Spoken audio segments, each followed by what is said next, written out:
first of all, walk through today's procedures. What will be the procedures like?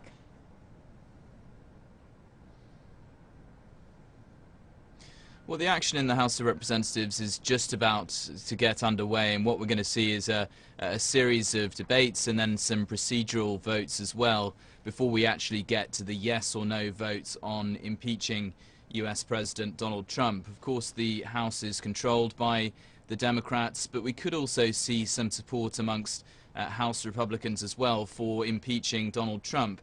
We've had at least 5 House Republicans coming out and publicly saying that they are going to vote yes for impeachment. It's worth noting that last time we went through this process here in Washington, there wasn't a single Republican who was prepared to vote in favor of impeaching Donald Trump.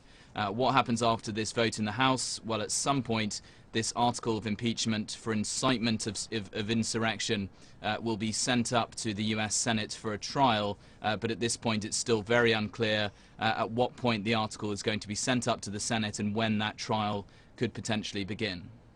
Well, Giles, I know you've been talking to so many people from different circles, so tell us more about the sentiment now in Washington, D.C. today, especially it's a week after the riots at the Capitol Hill.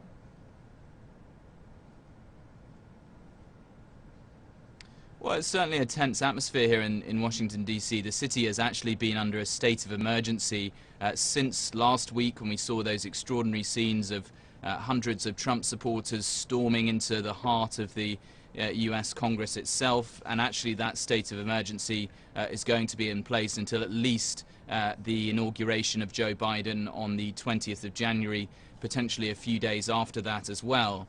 We're also seeing beefed up security really all around the city, but particularly around the Capitol building itself in the build-up to Joe Biden's inauguration. A very tall fence has been built right around the Capitol grounds to try and keep people away from the Capitol building itself.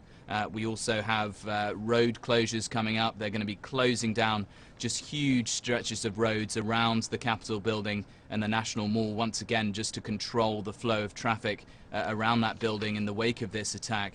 And we're also going to be seeing up to 15,000 National Guard troops out on the streets of Washington, D.C. Over the next few days as we build up to the inauguration itself. Okay, that's our correspondent Giles Gibson reporting live from Washington, D.C. Thank you so much for your updates. For more insights and analysis on this historic movement in U.S. politics, let's now bring in another guest, Professor Joseph Gregory Mahoney, live from Memphis, Tennessee. He's a professor of politics at East China Normal University. Well, hello there, Professor. Always a great pleasure to have you with us on the show. Well, to start with, a lot of people are now talking about the significance of impeaching President Donald Trump for a second time. So what are the real-world consequences that Trump is going to face if all this goes through? Well, there are several. To begin with, it could lead him, if he's convicted in the Senate, he could be banned from holding political office, which would prevent a possible second run. He's, flirted with that idea since losing in November. He would possibly lose his security detail, lose his pension, and it could leave him vulnerable to other forms of legal jeopardy, both civil and criminal, that are waiting for him to leave office. It will further anger his supporters, which could spark more unrest and violence. It threatens to split the Republican Party and destabilize the two-party system. And along the way, it's undermining the authority of the presidency and creating more instability in a system that is already facing systemic crises and other crises nationally. Well, Professor, talk to us a little bit about the dynamics going on in Washington, D.C., because we have the media shutting down Trump, we have White House officials resigning, congressional figures seemingly taking political control of the situation. So how has the balance of power shifted, especially since the siege on the Capitol? Well, the U.S. system is based on a separation of powers, and for better or worse, we have seen over the last several decades an unbalancing of power in the favor of the executive branch as the legislative branch has become more dysfunctional and partisan and polarized. But at this moment, the executive branch, the power of the commander-in-chief appears to be uncertain. It appears to have been diffused. We have reports that Pence, on the day of the Capitol invasion, was communicating with the Pentagon, Pelosi communicating with military leaders the day after. We have the Secretary of States, the former Secretary of Defenses, who were putting pressure on the military not to take unlawful commands. We have Pompeo, who appears to be taking his own direction in terms of foreign policy. We have Mitch McConnell, the Republican head of the Senate currently, saying that he supports impeachment. We have Biden, who is trying to influence decisions as the president-elect. We have the military yesterday making comments that they were opposed to the Capitol invasion and that they condemned it. We have the media, which is playing a role in deciding who gets to speak and who doesn't. So there's really a profound question right now: who has the authority, and what does this mean for security, both nationally and globally? Well, Professor, it seems that, the landscape of politics in the States are now very, very divided and has been changing very swiftly. For instance, some Republicans, they have denounced the behavior and action of President Donald Trump, but they refuse to go as far as to impeach him. However, they say no to impeachment, or they may say no to impeachment, but they are open to other options and possibilities. For instance, one of them is censure. So can you tell us about several of the other possibilities and also approaches here?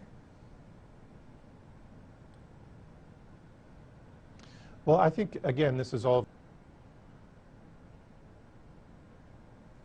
Well, it seems that we have lost the signal with our guest, but now what is ongoing is that the U.S. House of Representatives are now debating before the voting to impeach President Donald Trump, and now they are resumed for 15 minutes. So here's a look back at the presidential impeachment in the U.S. history. Take a look. Well, only 3 presidents have been impeached in America's nearly 250-year history. First of all is Andrew Johnson, Bill Clinton, and Donald Trump. In 1868, Andrew Johnson was impeached for breaching the Tenure of Office Act, a law intended to limit presidential power to remove federal appointees from office. The Senate narrowly acquitted him by 1 vote. And second is Bill Clinton. He was impeached in 1998 over accusations of obstruction of justice and perjury. He was also acquitted by the Senate.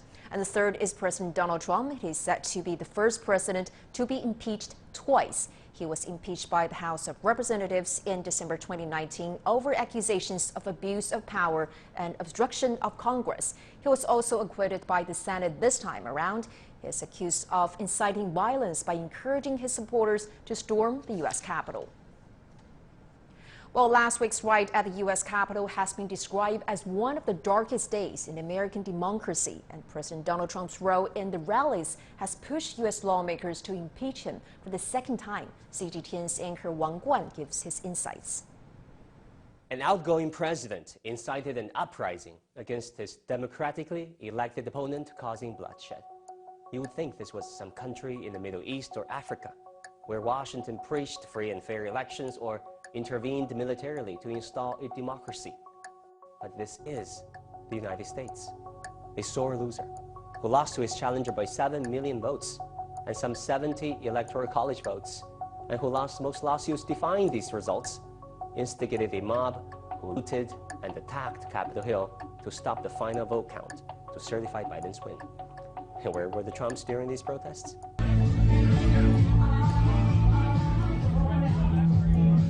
Yeah, as the chaos unfolded, the Trump family were cheering the protesters and celebrating Eric Trump's birthday. Hey guys, wish Eric a happy birthday. He's an old, broken down man. Who himself also tweeted, "Never thought I would have 150,000 people sing me happy birthday on the National Mall in Washington, D.C. Yeah, Eric, what a birthday to remember. A day that got so much attention from the rest of the world. Who's the Banana Republic now? Asked Kenya's national newspaper Daily Nation the next day. Banana Republic, in case you don't know, has been a term used by the U.S. to describe fragile democracies around the world. The exact same question was asked by Colombia's national paper, Publimetro. We exported so much democracy that we do not have any left, commented Palestinian-American scholar Youssef Manier. But seriously, those who believe in the superiority of US-style democracy should now think twice. Yes, it has a lot to do with Trump, but The social and the economic division that fueled these violent right-wing nationalists started before Trump. And the damage done to America's democratic institutions like the press and the judiciary may outlast Trump's presidency. And through it all, we saw Washington's double standards once again. U.S. officials from both the left and right condemned the Capitol Hill rioters, with Joe Biden even calling them domestic terrorists. Nancy Pelosi had this to say. Today, a shameful assault was made on our democracy.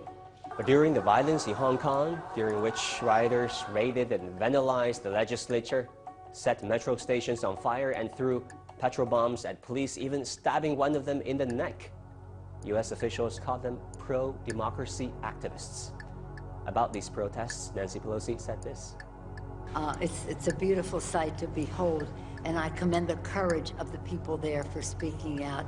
Of course, one group is domestic terrorists and the other pro-democracy activists.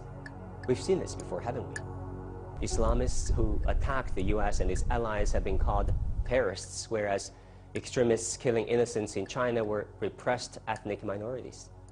There could only be Russian interference in U.S. elections because when Washington fomented a coup in Ukraine in 2014, it was supporting democracy.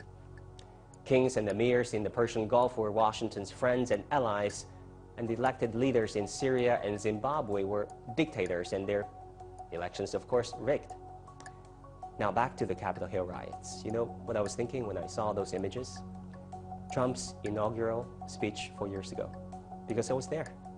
I was a Washington-based correspondent back then, and I can tell you, I had much better memories of America before that day.